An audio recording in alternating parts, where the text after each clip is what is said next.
plano de Deus para cada um de nós, para o seu povo, se tivermos que morrer antes do seu regresso, é que possamos viver uma vida saudável e morrer de forma saudável. A consciência da presença de Deus renova o nosso intelecto e restabelece-nos espiritualmente. Muitas vezes a cura física vem depois da cura espiritual. Durante as horas de sábado, o nosso sistema imunitário também é restaurado. Deus estabeleceu o sábado não apenas para nos restaurar espiritualmente, mas também fisicamente e emocionalmente. Eu oro para que nesta manhã de sábado possamos sentir a paz de Jesus. A paz de Jesus não é um sentimento. A paz de Jesus não é a ausência de problemas. A paz de Jesus não é uma navegação sem turbulência. A paz de Jesus é a estrutura da sua mente que se mantém inalterável, apesar das circunstâncias que possamos estar a passar neste momento. Esta é a minha oração para cada um de vós nesta manhã. Existe um ditado que afirma que a velhice é sinónimo de doença. Havia alguém numa igreja que costumava dizer que depois dos 50 nós não deveríamos perguntar como é que estás, mas sim onde é que dói. E em algumas circunstâncias não deveríamos perguntar como é que vai, mas sim quando é que vais. É uma forma diferente de ver esta perspectiva. A realidade é que quando nós chegamos à idade avançada, começamos a recolher as consequências de décadas de abuso. Mas a doença e a velhice não são necessariamente gêmeas siamesas. Eu, entretanto, vou aqui ligar o PowerPoint para acompanharem.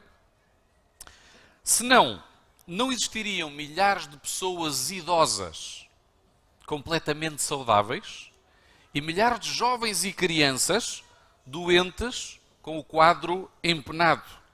E esta análise tem suporte bíblico, porque quando nós analisamos o livro de Gênesis, este afirma que no princípio, mesmo depois do pecado, a vida ou a existência do homem caracterizava-se por uma vida longa e uma morte rápida. Ou seja, as pessoas morriam sem os efeitos prolongados da doença. Mas será que nós adoecemos somente devido à maldição do pecado? Vamos ver o que é que diz o livro de Gênesis, no capítulo 2, versículos 16 a 17.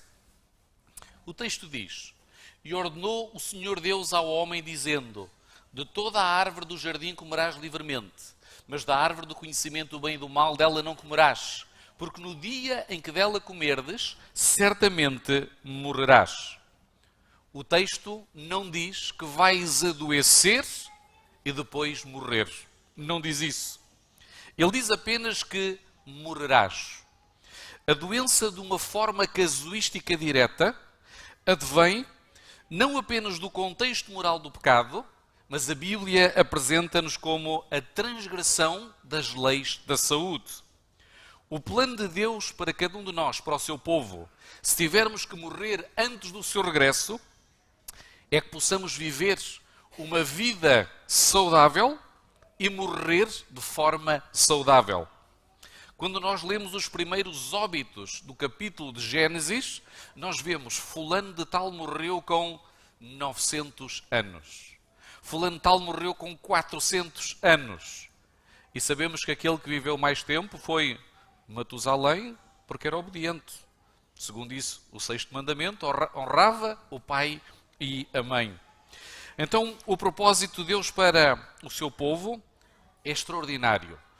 O obituário continua dizendo que morriam com 180, 150, cheios de quê? Havia um denominador comum.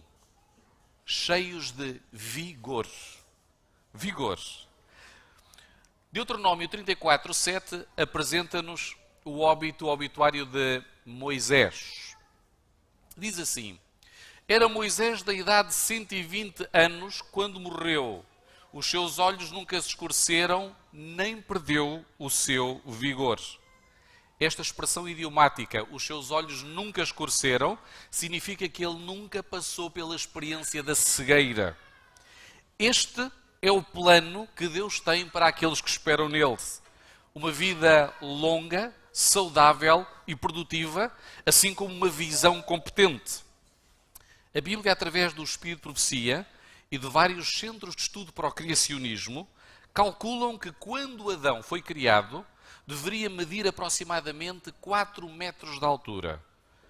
Eu não sei quanto é que deve ter o pé direito desta igreja. Alguém sabe? 6 metros? Vocês imaginam o irmão Adão entrar hoje aqui neste sábado e nós termos que olhar para ele aqui para cima? 4 metros de altura, pesando cerca de meia tonelada, 500 quilos. Herman Ellen White diz que ele era um gigante proporcionalmente equilibrado, de simetria perfeita. No livro História da Redenção, tendo um vislumbre do que será o tempo do fim na volta de Jesus, nós vamos ver um contraste entre o que eram os homens antes, neste caso Adão, e comparado com os nossos dias, e vamos ver exatamente o contraste da degradação do pecado. E vamos ter a oportunidade de comer do fruto da árvore da vida para crescer à dimensão de Adão, em altura física, mas também em conhecimento, em amplitude intelectual. É aqui que nós vamos encontrar um diferendo entre a história bíblica e a história natural. A história natural alega que o ser humano viveu um processo de evolução, derivando de formas mais simples para formas mais complexas. Se preferirem, de seres unicelulares, protozoários, para seres multicelulares. Ou da primeira molécula autorreplicativa para a teoria da expansão do universo. Mas, por outro lado, a Bíblia defende a criação perfeita do ser humano, sendo a experiência do pecado que inaugurou um ciclo de degeneração física, mental, espiritual e social. Se os primeiros seres humanos da Bíblia eram gigantes, qual é que seria a sua dieta? O que é que eles comeriam? Vamos ver, Gênesis 1:29. E disse Deus: eis que vos tenho dado toda a erva que dê semente, que está sobre a face de toda a terra, e de toda a árvore, em que há fruto que dê semente, ser-vos-á para mantimento. O que é que está a faltar nesta dieta? Alguns dirão, uma picanha, um sushi, talvez os vegetarianos possam dizer um seitã a caçadores, ou um tofu do mar, mas não está a faltar nada. Para aquele ambiente, para aquele metabolismo original e inicial, esta dieta era perfeita. E em relação aos animais, vamos ver. E a todo o animal da terra, e a toda a ave dos céus, e a todo o réptil da terra, em que há alma vivente, toda a erva verde será para mantimento, e assim foi. O que é que está a faltar na cadeia alimentar dos animais? Nada. Na cadeia alimentar original, nenhum ser vivo deveria servir de alimento. E a visão que o profeta Isaías tem sobre a nova terra, ele vê o leão a comer erva com o cordeiro. Hoje, se nós víssemos um leão, ou um lobo, neste caso, a comer com o cordeiro, ele chamaria um kebab ao cordeiro, com toda a certeza. O profeta está a ver no futuro a restauração da cadeia alimentar original. E se nós pretendemos ser herdeiros da nova terra, teremos que preparar-nos para esta nova ordem de acontecimentos. Esta talvez seja a principal razão para aqueles que são vegetarianos. Não pela questão da pegada ecológica e pela expelição dos gases de dióxido de carbono, mas pela restauração da vida, no propósito que Deus estabeleceu como estilo de vida original. Mas neste sentido nós devemos ser rigorosos connosco próprios e misericordiosos com os outros. Rigorosos connosco próprios e misericordiosos com os outros. O livro de Gênesis continua a dar um vislumbre sobre o estilo de vida original. À medida que muda o ambiente, muda a dieta, muda o estilo e a expectativa de vida. Assim que Adão e Eva saíram de um ambiente que se previa eterno, a expectativa média de vida baixou. Baixou para os 900 anos. Segundo a Bíblia e diferentes relatos ancestrais, um dilúvio de grande proporção varreu a terra. A epopeia do príncipe Gilgamesh, datada do século VII a.C., ela foi descoberta pelo rei Assurbanipal numa biblioteca na Síria, descreve em acádico um relato muito semelhante ao dilúvio. Os antigos gregos também possuíam um relato do dilúvio. Deucalião foi aconselhado a construir uma arca porque a principal divindade do panteão helénico, Zeus, queria destruir a humanidade. Lá na América Central, os aztecas e os maias possuem também o relato do dilúvio, muito parecido com aquele que encontramos na Bíblia. Existem mais de 270 relatos sobre o dilúvio espalhados pelo mundo inteiro. E antes até da chegada dos primeiros missionários europeus. E por isso, Idle, erudito da Universidade de Chicago, conclui que algo extraordinário deve ter acontecido no passado e que não se pode explicar apenas como sendo um mito. E há um princípio da antropologia. Normalmente, o relato mais simples é aquele que está mais próximo da realidade. E mesmo na geologia e na paleontologia, existem desafios que podem ser explicados à luz do dilúvio universal. Por exemplo, como explicar a existência de fósseis marinhos nos majestosos Himalaias, ou na Cordilheira dos Andes, no Chile, ou no Atlas, em Marrocos? Há um princípio básico da paleontologia que afirma que, por extrato, só existe um tipo concreto de espécies. O problema é que existem fósseis polistratos, como vocês veem naquela imagem. Eles não são muito divulgados, porque senão iriam colocar em causa a nossa interpretação clássica da coluna geológica. Há um princípio que diz que se um fóssil, como vocês veem como aquele, atravessa vários estratos, cada estrato, cada camada representa um período de anos, então uma árvore não pode ter ao mesmo tempo 500 anos e 20 mil anos. Poderiam esses fósseis ter sido rapidamente sepultados ou sedimentados através de uma causa como o dilúvio? Nós acreditamos que sim. O dilúvio alterou de uma forma extraordinária a face do planeta. Segundo o Dr. Walt Brown, através da teoria das hidroplacas, ele afirma que a morfologia atual seria completamente diferente daquela que existia na época. Anteriormente, o planeta designava-se corretamente planeta Terra. Mas hoje, se nós tivéssemos que batizar o planeta, teríamos que dar-lhe um outro nome. Que nome é que seria? Planeta Água. Planeta Água. Anteriormente, não havia, digamos que a separação de continentes. Haveria aquilo que nós designamos hoje como a Pangeia, uma mega placa continental. As terras eram entrecortadas por mares e por rios. E grande parte das águas que hoje circula à superfície estaria a circular no interior da Terra, sustentada pela pressão magmática das rochas.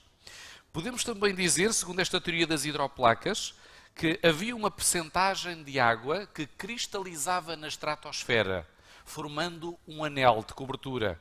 Isto providenciava um clima equilibrado e uma temperatura que nós designamos como paradisíaca, equalizada em todo o planeta. As grandes montanhas, de acordo com Salmos 104:8, derivariam também de um movimento cataclísmico como o dilúvio. A Bíblia diz que romperam-se as comportas do céu, e o próprio inimigo temeu pela própria vida. Se a Terra fosse vista hoje a partir do Hubble, sem água, seria equivalente a uma bola de beisebol cheia de remendos. E os cientistas acreditam que, criacionistas obviamente, que o dilúvio foi tão potente que poderá ter mexido no eixo da Terra. Segundo um estudo desenvolvido pelo Dr. Silmar Cristo, ele foi docente da Escola de Medicina de Harvard, diz que o primeiro impacto do dilúvio sobre os seres vivos está relacionado com a diminuição da concentração do oxigênio.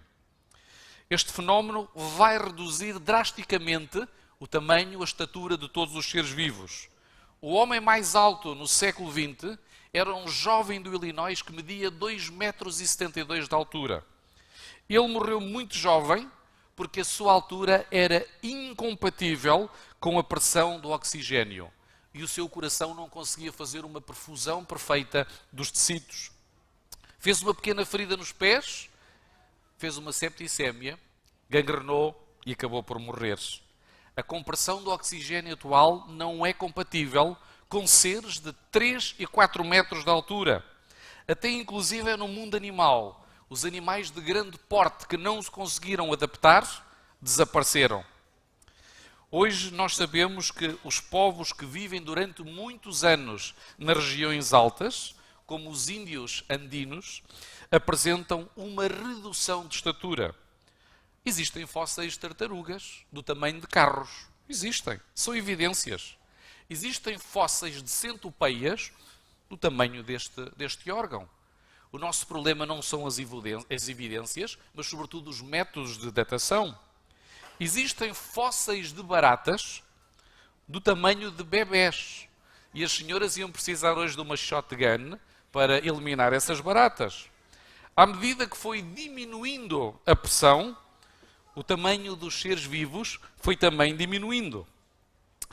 Depois do dilúvio, a expectativa vai descer, passou dos 900, e agora nós vamos encontrar uma alteração de ambiente e uma alteração também de dieta. Estamos a chegar perto do dilúvio. Pela primeira vez, Deus permitiu que o ser humano ingerisse produtos de origem animal. Um pouquinho antes do dilúvio, encontramos então a expectativa nova de vida. Vamos ver o que é que diz Gênesis 6:3. Então disse o Senhor: não contenderá o meu espírito para sempre com o homem, porque ele também é carne, porém os seus dias serão 120 anos. Este texto tem uma dupla aplicação. Em primeiro lugar, está a referir-se a um período de misericórdia. Antes de Deus emitir um juízo, às vezes são necessárias várias gerações até que esse juízo seja concretizado. Por outro lado, fala de um novo indício da durabilidade humana. 120 anos. Talvez nunca vos tenha chamado a atenção. Nos dias de hoje, há poucas pessoas que alcançam os 120 anos. Fazemos aqui uma sondagem rápida. Quantos que estão aqui? Alguém tem 120 anos que estão aqui? Eu não estou a dizer mais o IVA, ok? Alguém tem 100 anos? A vida é um sopro. A vida é passageira. Alguém tem 95 anos? 90 anos? Nem a rainha Isabel conseguiu alcançar os 100 anos. Há uma frase que passou a ser utilizada nas redes sociais ontem, que ela dizia que nós viemos aqui para observar, aprender, crescer, amadurecer e morrer. Tudo muito rápido. Estamos todos aqui de passagem. Alguém tem aqui 85 anos? Não há. 80 anos? Está ali uma irmã. 2 irmãs, um irmão, 80 anos. Temos neste universo apenas 3 pessoas que estão na casa dos 80 anos. Porquê é que não existem muitos? Tem mais de 80. 88. Eu não tinha visto a mão. Parabéns, meus queridos, por terem alcançado esta idade. Porquê? Porquê é que não existem muitas pessoas? Devido a vidas pouco regradas. Todos os seres humanos, quando nascem, estão programados geneticamente para viver até aos 120 anos, se não existir nenhum problema. Se não existir nenhum problema. Acontece, porém, que a maioria de nós hipoteca prematuramente grande quantidade de energia vital através de maus hábitos. E assim, quando chegamos aos 40, 50 anos, agora sim, há aqui muitos, o nosso fundo de energia vital está em falência. Entramos em bancarrota. E o resultado é a doença, o envelhecimento precoce e a morte prematura. No período pós-idénico, a média de idade era 900 anos. Pós-dilúvio, 300 anos. E depois chegámos aos 120. E nos dias do povo de Israel no deserto, qual era a média de idade? Qual era a média de idade? Vamos ver o que diz Salmos 90:10. Os dias da nossa vida chegam a 70 anos. E se alguns, pela sua robustez, chegam aos 80 anos, pelo menos temos 3 robustos cá na igreja. A medida deles é canseiro e enfado, pois passam rapidamente e nós voamos. Quem é que escreveu este salmo? Alguém sabe? Quem é que escreveu este salmo? Quem foi o sábio? Foi Moisés. E Moisés viveu até quando? Até aos 120 anos. Houve um teólogo famoso que dividiu os 120 anos dele em 3 períodos. Ele diz que viveu os 40 primeiros anos dele pensando que era alguém, confiançudo. O segundo período de 40 anos ele pensava que não era ninguém. E o terceiro período ele viu como Deus transforma um ninguém em alguém. Que esta seja a nossa experiência. Mas Moisés não está aqui a profetizar a durabilidade para os 80 anos. Não. Ele estava, a partir do seu observatório, a constatar que as pessoas estavam a viver cada vez menos. Estavam a morrer cada vez mais cedo. E hoje, será que estamos a viver mais ou menos? É provável que no hemisfério norte, que é onde nós estamos neste momento, devido à qualidade de vida, nós vivemos um pouquinho mais. Mas esta distribuição não é equitativa se compararmos com o hemisfério sul ou com outras regiões do mundo. Mas apesar de tudo, Deus criou-nos de uma forma tão especial, dotando-nos de mecanismos de regeneração. E é a forma como nós lidamos com esses mecanismos de regeneração que vão definir a nossa qualidade de vida e a nossa longevidade. Nós podemos inclusive chegar à morte sem um grande capital de sofrimento. E direi mais, baseado na Bíblia, a morte não é natural. O nosso organismo está programado para a vida. Cada célula, cada organela, cada tecido está programado para sustentar a vida. E muitas vezes a doença surge porque nós condicionamos esses mecanismos de restauração. Ainda hoje, uma pessoa que morre com 80 ou 90 anos, desde o ponto de vista genético, ainda seria considerada uma morte prematura.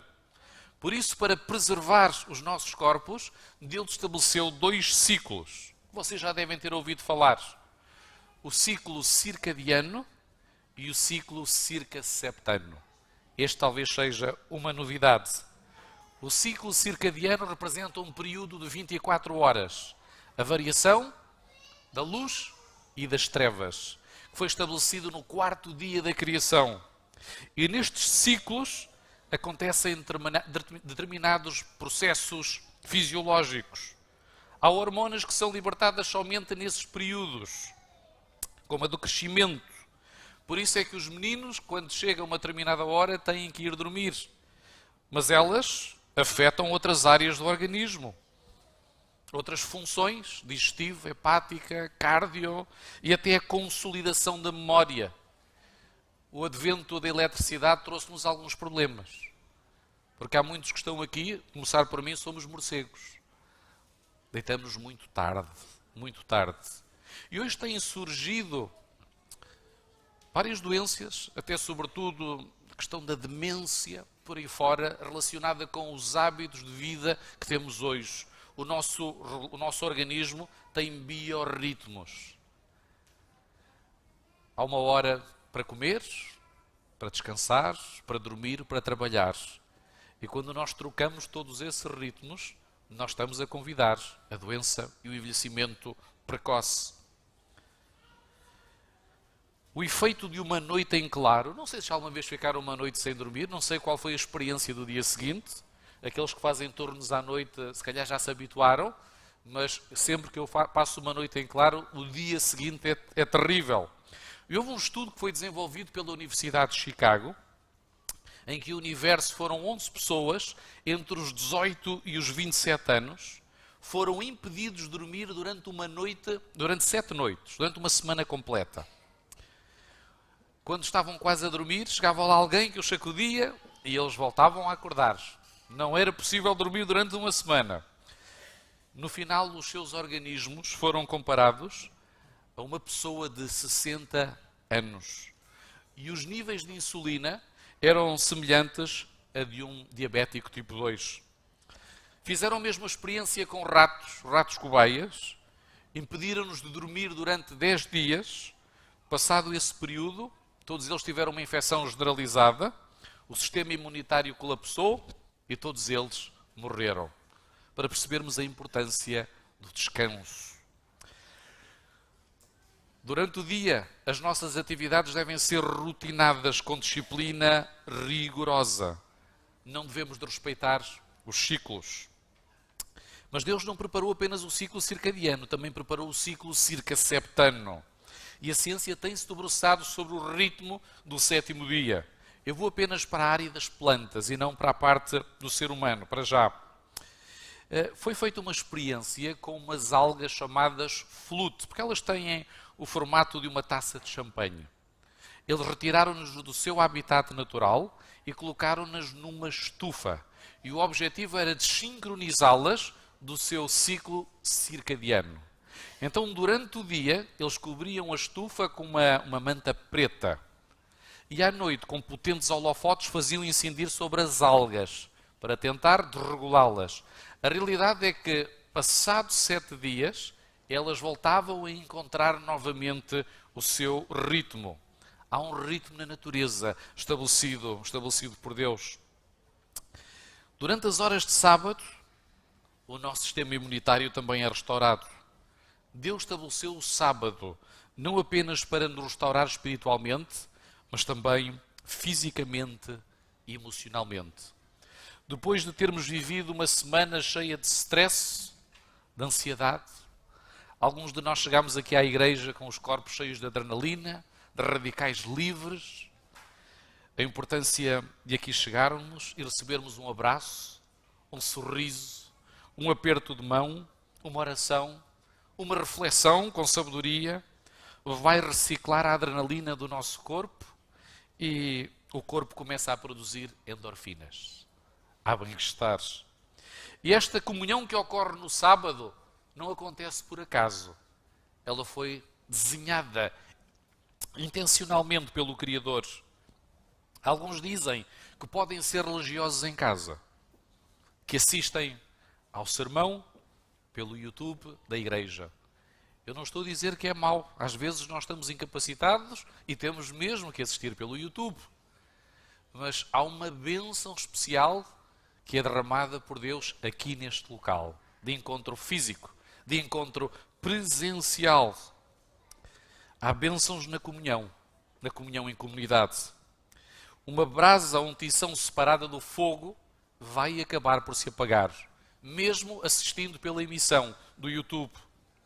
Há uma ciência chamada deontologia que realizou também uma experiência muito interessante. O nosso cérebro tem uma área que está bastante ativa eletricamente quando nós estamos em relacionamento com alguém que queremos muito, uma pessoa querida.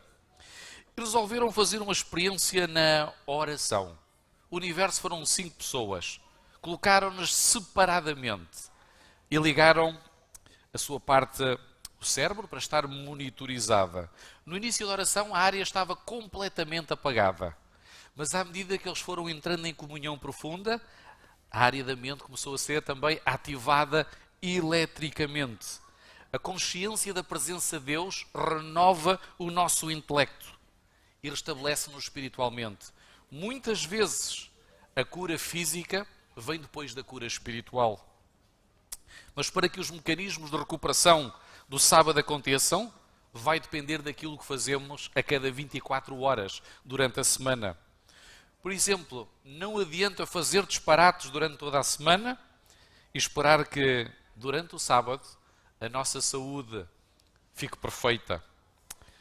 A maior parte de nós ignora as raposas ou as pequenas raposas da vida, considera-as insignificantes. Vamos ver o que é que Salomão diz sobre as raposinhas da vida. Ele diz assim: apanhai-nos as raposinhas que fazem mal às vinhas, porque as nossas vinhas estão em flores. A agricultura era uma prática recorrente em Israel. E as raposas, elas não gostavam de beber vinho, obviamente, vinho sem álcool, nem comer uvas. Não, elas apreciavam brincar nas vinhas, e sobretudo quando estavam floridas. E destruíam as vinhas dos agricultores. E por isso os agricultores em Israel colocavam muros à volta para impedir que as raposas acedessem aos mesmos. O que é que Deus quer dizer com este texto? Nós conseguimos lidar com raposas grandes, mas temos tido uma grande dificuldade em lidar com raposas pequeninas, as raposinhas. E provavelmente são as raposinhas que estão a destruir a minha saúde e a saúde da minha família. 3 exemplos rápidos. Se nos oferecerem uma bebida energética, um Monster, ou uma bebida parecida com o Monster, nós vamos recusar e vamos explicar a razão, mas vamos ver depois a Champions League, o Sporting contra aquele clube que vocês conhecem, com um refrigerante, daqueles que nós gostamos imenso. Para nós, o Monster, ou uma bebida equiparada, é uma raposa grande, mas o refrigerante, que é um shot de açúcar, é uma raposinha. Para nós não é um problema. Segundo exemplo, existem vegetarianos e ovo-lacto-vegetarianos que fazem do seu regime alimentar uma guerra santa, a jihad, e catalogam todos os outros de infiéis, quando muitos deles são autênticas incineradoras de açúcar. Para estes, a carne é uma raposa grande, mas os doces são as raposinhas. Devemos procurar o equilíbrio também na saúde. Terceiro e último exemplo. Se nos oferecerem um cigarro, normalmente nós recusamos, apresentando uma aula resumida sobre os malefícios da nicotina. Só que muitos de nós apreciamos o famoso barbecue, que existe às vezes lá no nosso quintal. O famoso equipamento do churrasco. E enquanto preparamos 1 quilo de carne no equipamento, a gordura começa a derreter, entrando em contacto com as brasas, fazendo aquele barulho característico que nós conhecemos e que faz entrar água na boca. O que se passa é que aquela molécula de gordura volatiliza-se em outras substâncias, regressando outra vez à carne. E uma dessas substâncias designa-se como benzopireno. E 1 quilo de carne preparado desta forma pode produzir 5 miligramas de benzopireno, que é uma substância altamente carcinogénica. Esta mesma quantidade de benzopireno nós podemos encontrar em 100 cigarros. A questão é que a pessoa não vai aumentar a probabilidade de morrer de cancro de pulmão, mas o benzopireno vai alojar-se no cólon e aumentando a possibilidade da pessoa morrer de cancro de cólon. Mas o cigarro é uma raposa grande e o churrasco é uma raposinha. E por isso o texto diz: apanhai, apanhai essas raposinhas, antes que elas destruam a nossa vida. Eu acredito que talvez esteja a chegar a altura de abrir a temporada oficial da caça a raposinhas. Hoje é um bom dia. Hoje é um bom dia. Talvez lá em casa, quando saímos da igreja, existe uma raposinha saborosa à nossa espera. É bem provável. E não é fácil. Eu oro para que hoje seja uma boa manhã, uma boa tarde para a despedida. Acredito que para muitos vai ser uma despedida emotiva. Vai haver negociação. Hoje não, talvez para a semana. Vai haver choro.